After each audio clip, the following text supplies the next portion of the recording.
네, 아프리카의 한국형 미네소타 프로젝트가 가동됩니다. 미네소타 프로젝트란 6.25 직후에 미국 미네소타 대학이 우리 의료진에게 선진 의술을 전수한 공적 개발 원조였는데요. 이제 우리가 아프리카에 이 같은 원조를 하게 됐습니다. 박근혜 대통령의 아프리카 3개국 순방에서 얻은 주요 성과입니다. 네. 정진엽 보건복지부 장관과 함께 이야기 나눠보겠습니다. 어서 오십시오. 어서 오십시오. 네, 안녕하십니까. 네, 한 2주간의 긴 순방 일정 고생하셨습니다. 네. 감사합니다. 자, 이게 일단 저희가 오프닝 멘트에서 잠깐 소개해드렸습니다만 한국형 미네소타 프로젝트, 이게 순방 성과의 하이라이트라고 해도 과언이 아닐 것 같은데요. 일단 장관님께서 어떤 건지 자세히 소개를 좀 해주시죠.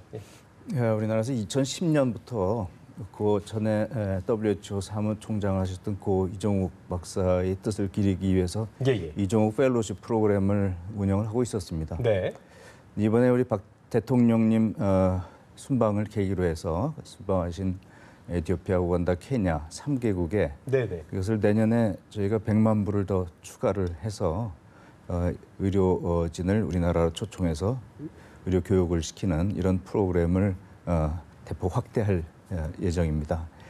그래서 우리가 미국에서 배웠던 식으로 아프리카의 3개국에서 의료 인력들이 와서 우리나라에 와서 의료 기술을 배우고 가도록 하겠고요. 이번에 에티오피아에서 이 한에티오피아 보건의료 협력 포럼을 개최했는데 여기에서 이종욱 펠로십에 다녀왔던 사람이 와서 우리나라의 발달된 의료를 빨리 좀 전해줬으면 좋겠다라는 의견도 피력을 했고요.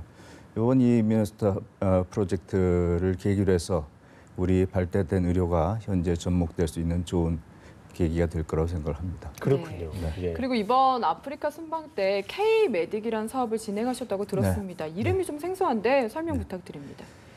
이번에 대통령께서 아프리카 순방하시는 계기로 코리아 에이드라는 사업을 펼쳤습니다. 네. 코리아 에이드라는 사업은 이제 소외된 계층을 대상으로 해서 열대 이동 차량을 이용해서 우리 보건의료 또 음식, 문화를 이렇게 접목한 이런 하면서 찾아가는 서비스를 하는 사업입니다. 그래서 한국형 맞춤형 개발 협력 사업인데 이 중에서 K-메딕은 우리가 이동형 진료 차량과 앰뷸런스 2대 또 지원 차량을 이용해서 소외된 지역에 가서 여기 소녀나 또 산모 또 이 가임기 여성을 상대로 산부인과, 내과, 소아과 진료를 하는 이런 프로젝트입니다.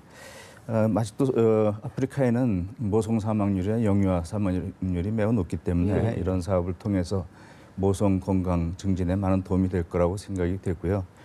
또 이번에는 우리 의료진도 가고 현지 의료진이 같이 공동 진료를 함으로써 우리 의료진 간의 기술 교류도 있었고 또 민간 차원의 자발적인 협력 체계도 구축한 의미 있는 행사였습니다.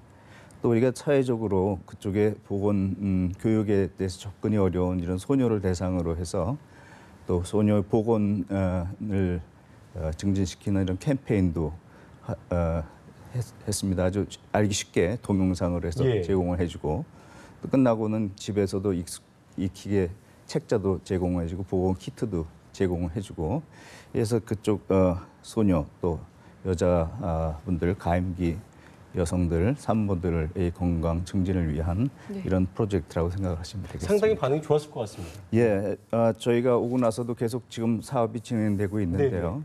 한 나라에서 한 1,000명 정도의 환자들이 와서 진료를 받았습니다. 네. 이게 도움을 받는 입장에서 이제 원조를 해준다는 입장에 대해서 참 기분이 좋은 사람인 것 같습니다. 자, 우간다와는요 보건 의료 분야에서 협력을 하기로 했다고 하는데 우리가 보통 이제 원조가 아니고 협력했다고 하기로 한다는 거는 이제 다른 아프리카 국가에 비해서는 우간다의 인프라가 좀 잘 갖춰져 있다 이렇게 좀 볼 수 있을까요? 우간다에는 그 동아프리카의 거점인 국립암센터가 있고요. 또 WHO에서 두 번째로 인정을 받은 국제 결핵 연구소가 있습니다. 그렇군요.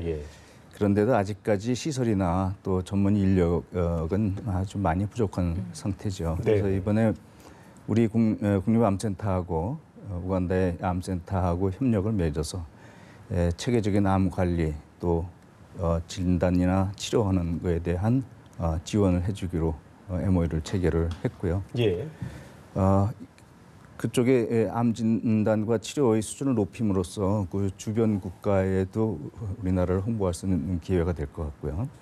또 국제결핵연구소하고 우리나라의 한국국제보건의료센터에서 같이 협력을 해서 그 나라의 결핵 퇴치 운동을 벌릴 겁니다. 그래서 결핵의 진단과 치료에 대한 이런 지원을 해주고 또 이 국제결핵연구소는 인근 지역도 지원을 해주는 거기 때문에 인근 지역의 결핵 퇴치에도 많은 지원을 해줄 예정입니다. 네, 우리의 노하우를 전수하는 기회가 될 것 같습니다. 그렇습니다. 네, 그리고 또 특이했던 점이 케냐와의 MOU에서는 IT 기반의 의료 서비스가 포함이 됐는데 IT 하면 보통 아프리카는 불모지라고 생각을 하거든요. 성공 가능성 어느 정도로 보시나요? 케냐는 이미 병원의 현대화 사업을 시작을 했습니다. 그래서 의료기기 도입하는 거는 진행하고 있는데 결국 병원의 현대화의 마지막은 병원의 의료 정보화, IT 기반의 정보화가 돼야지 이제 병원의 현대화가 마무리되는 건데 케냐는 우리나라의 의료 수준 중에서 특히 이 IT 분야, 병원 정보 시스템이 발달돼 있다는 것을 잘 알고 있습니다. 그래서 이쪽 부분에 대해서 우리한테 요청을 했고 그래서 우리가 보건부와의 MOU를 통해서 우리나라의 발달된 원격 의료나 이런 IT 병원 정보 시스템에 대한 지원을 하는 협의를 했고요.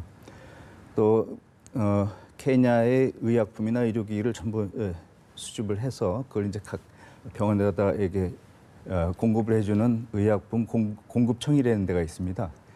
그곳에서도 우리나라의 이 건강보험심사평가원에서 이런 약품을 다루는 시스템이 잘 돼 있으니까 그런 전산화된 시스템을 좀 도입을 하기를 원해서 그래서 두 기관의 MOU를 체결을 해서 그런 지원을 해줄 예정입니다.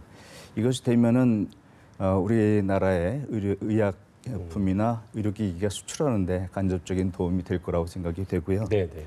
또 케냐의 국립병원 보험기금이라는 곳이 있습니다. 여기서 우리나라의 발달된 건강보험 시스템을 좀 도입을 하기를 원해서 우리나라 보험공단하고 심평원하고 또 MOU를 체결을 해서 이 MOU를 계기로 해서 우리나라 이 건강보험 시스템과 그걸 지원하는 이런 전산 시스템이 수출될 수 있는 계기가 마련될 거라고 생각이 됩니다. 우리나라의 의료 인프라가 아프리카에 좀 많이 아파하는 많은 환자들을 좀 고쳐줄 수 있는 그런 기회가 되기를 기대해 보겠습니다.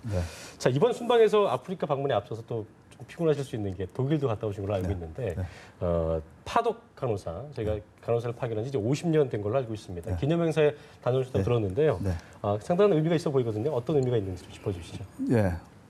우리나라가 1966년도에 이제 우리나라 어려울 때 실업 문제도 해소를 하고 또 외화 획득을 위해서 간호사분들을 독일에 파견을 보냈습니다. 10년 동안 10,000분이 넘는 간호사분들이 가셔서 지금도 한 4,500분 정도가 지금 독일에 거주를 하고 계세요.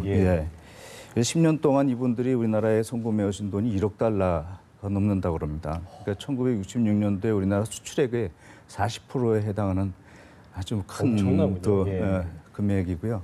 우리나라 이 경제 발전과 희망의 미끄럼이 되기도 했습니다. 그래서 저 이번에 행사는 이 파독 간호사분들의 그 헌신과 열정, 또 조국과 또 가족에 대한 기여에 대한 감사를 표시하는 뜻으로 진행이 됐고요. 또 우리 제독 한인 간호사분들의 역사도 되돌아보고 미래를 다짐하는 아주 감동적인 자리였습니다. 뭐 행사를 통해서 우리 간호사분들의 희생과 노력이 잘 기억되고 또 우리 국민들의 관심과 동포애가 좀 더 확산될 수 있는 계기가 되었으면 합니다. 그리고 장관님 참 바쁘시다는 생각이 드는 게 또 스위스도 방문을 하셨습니다. 세계보건총회, 그러니까 세계보건기구의 최고 의결기관에서 수석 대표 연설을 하셨거든요. 어떤 내용이었는지 궁금합니다.